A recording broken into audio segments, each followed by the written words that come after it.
जय हिंद दोस्तों, स्वागत है आप सभी का हमारे YouTube चैनल शिक्षा नीति में। जैसा कि हम शुरुआत कर चुके हैं रीजनिंग के एक प्यारे से चैप्टर कैलेंडर की, और कैलेंडर में हमारी 2 क्लासेस हो चुकी हैं। उम्मीद है कि आपको बेहद पसंद आई होंगी, और कमेंट बॉक्स में हमने शायद एक क्वेश्चन भी दिया था, और चेक करते हैं कि किस किस का आंसर सही है और किसका गलत है, और फिर अपनी शुरुआत एक नेक्स्ट टॉपिक से करेंगे। तो कल जो हमने सवाल पूछा था, एक सवाल था कि यदि 1 जनवरी 2007 को शुक्रवार था तो 31 दिसंबर 2009 को कौन सा दिन होगा। बात करें, कल हमने एक टॉपिक पढ़ा कि किसी भी साधारण वर्ष में 1 दिसंबर और 1 जनवरी और 31 दिसंबर का दिन हमेशा समान होता है।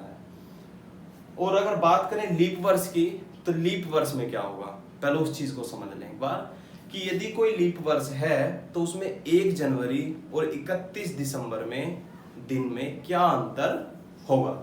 जैसे कि समझते हैं कि मान लो कोई लीप वर्ष है, और लीप वर्ष आप सभी समझते हैं कि अधिवर्ष जो होता है उसमें जो फरवरी होती है वो 29 दिन की होती है, और टोटल डेज कितने होते हैं, 366। अब जैसे अगर हम बात करें, मान लो कोई साल ले लो, कोई भी जो लीप वर्ष हो 2016 को यदि 1 जनवरी को कुछ भी मान लो संडे था, रविवार था, तो 31 दिसंबर को कौन सा दिन होगा। अब जैसा हम नॉर्मल ईयर में पढ़ा हमने, जैसे नॉर्मल ईयर जो कि साधारण वर्ष है, यदि साधारण वर्ष होती यानी कि 2015 होता, तो यदि 1 जनवरी को संडे था तो 31 दिसंबर को भी क्या होता, संडे होता। लेकिन लीप वर्ष में जो ये एक दिन एक्स्ट्रा आ गया, फरवरी, इसकी वजह से एक दिन बढ़ जाएगा।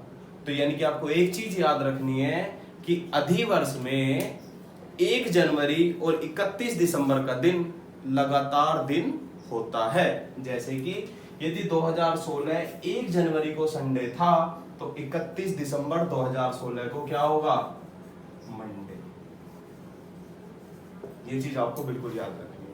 2 चीज मैंने बताई कि साधारण वर्ष में 1 जनवरी और 31 दिसंबर का दिन समान होता है, और अधिवर्ष में 1 जनवरी और 31 दिसंबर का दिन लगातार दिन होते हैं। यदि 1 जनवरी को संडे है तो 31 दिसंबर को मंडे होगा। बात करें अगर इस क्वेश्चन की, तो 1 जनवरी 2007 को शुक्रवार था। अब इसमें ईयर कौन कौन सी आ रही है, एक तो इसमें आया 31 दिसंबर 2007, फिर आया 1 जनवरी 2008, और फिर आया 31 जनवरी 2008, 31 दिसंबर सॉरी, फिर आया 1 जनवरी 2009, और फिर आया 31 दिसंबर 2009। अब 2007 कैसा वर्ष है, साधारण वर्ष है, तो यदि 1 जनवरी को शुक्रवार है तो 31 दिसंबर को भी क्या होगा, शुक्रवार। अब यदि आज 31 दिसंबर 2007 है, आज शुक्रवार है, तो कल से नई वर्ष शुरू हो जाएगी, यानी कि 1 जनवरी 2008।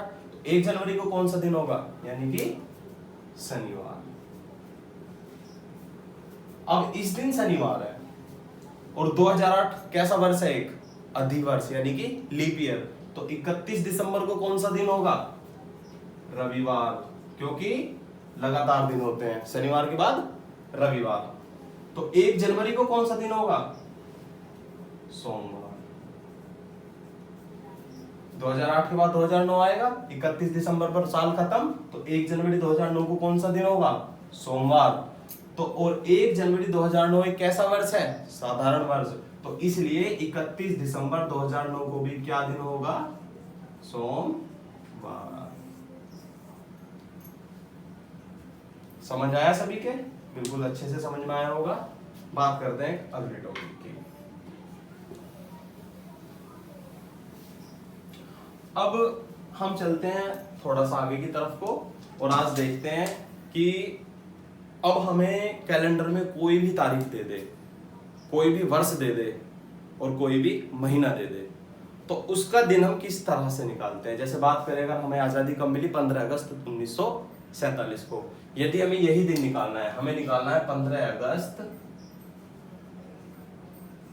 1947 की अगर बात करें कि इस दिन कौन सा दिन था, तो इसमें एक छोटा सा फॉर्मूला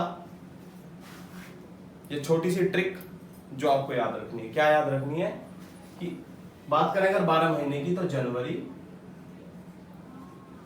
फरवरी, मार्च, अप्रैल, मई, जून, जुलाई, अगस्त, सितंबर, अक्टूबर, नवंबर और दिसंबर। बात करें अगर कोड की, तो कोड है 144 025 036 140। याद करने का तरीका 12 का स्क्वायर, 5 का स्क्वायर, 6 का स्क्वायर और 12 दो बार आया है तो 12 का स्क्वायर प्लस 2। ये तुम्हें बिल्कुल याद करना पड़ेगा कि 144 025 036 140। इसको याद करना क्या है कि एक, अगर कोई जनवरी में पूछ रहा है तो अगर हमें इस्तेमाल करना है तो 1 जनवरी का कोड क्या लिखेंगे हम, 1। मई का कोड क्या लिखेंगे हम, 2। अगस्त का कोड क्या लिखेंगे हम, 3। इसी तरह से। अब ये तो है साधारण वर्ष के लिए।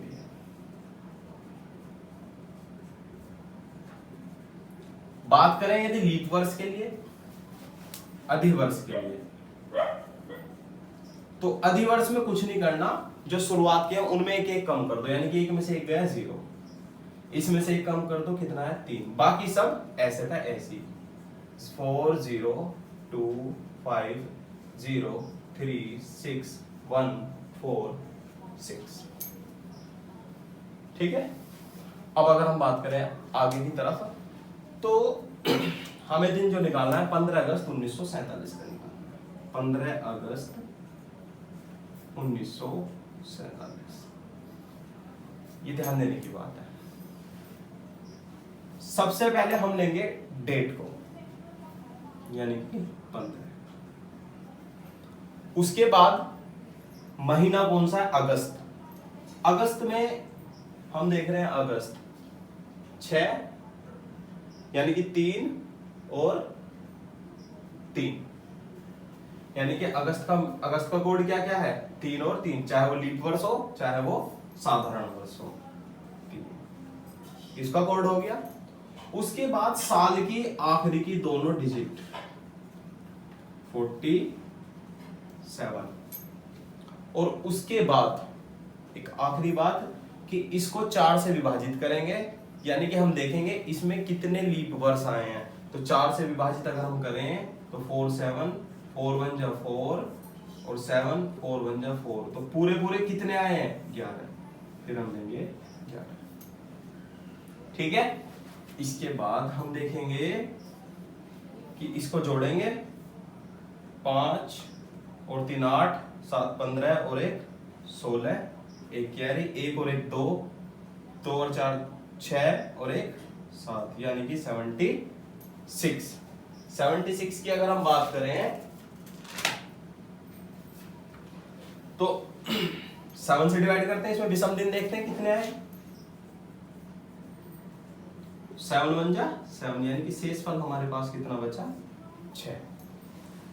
अब यदि शेषफल हमारे पास 6 बच रहा है तो 6 में कौन सा दिन होगा। दूसरी तरफ हम चलते हैं। अब हम देखते हैं रिमाइंडर। यदि शेषफल हमारे पास बचता है 1, यानी कि अगर 7 से विभाजित करने के बाद यदि शेष हमारे पास 1 बचता है, यहां बात करते हैं दिन की। यदि शेष 1 बच रहा है तो दिन आएगा रविवार। यदि शेष 2 बचता है तो दिन आएगा सोमवार।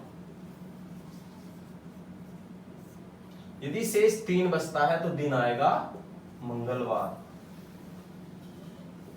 यदि शेष 4 बचता है तो दिन आएगा बुधवार।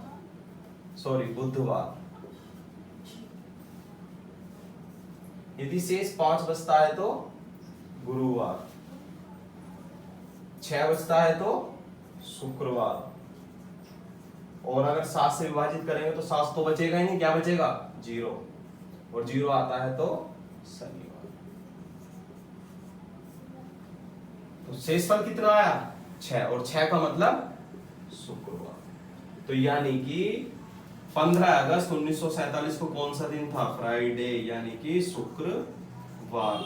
अभी तुम्हें ये बहुत कठिन लग रहा होगा, लेकिन जिस तरह से तुम्हें अगर इसकी थोड़ी सी प्रैक्टिस करोगे तो ये सारी चीजें एकदम दिमाग में बैठ जाएंगी।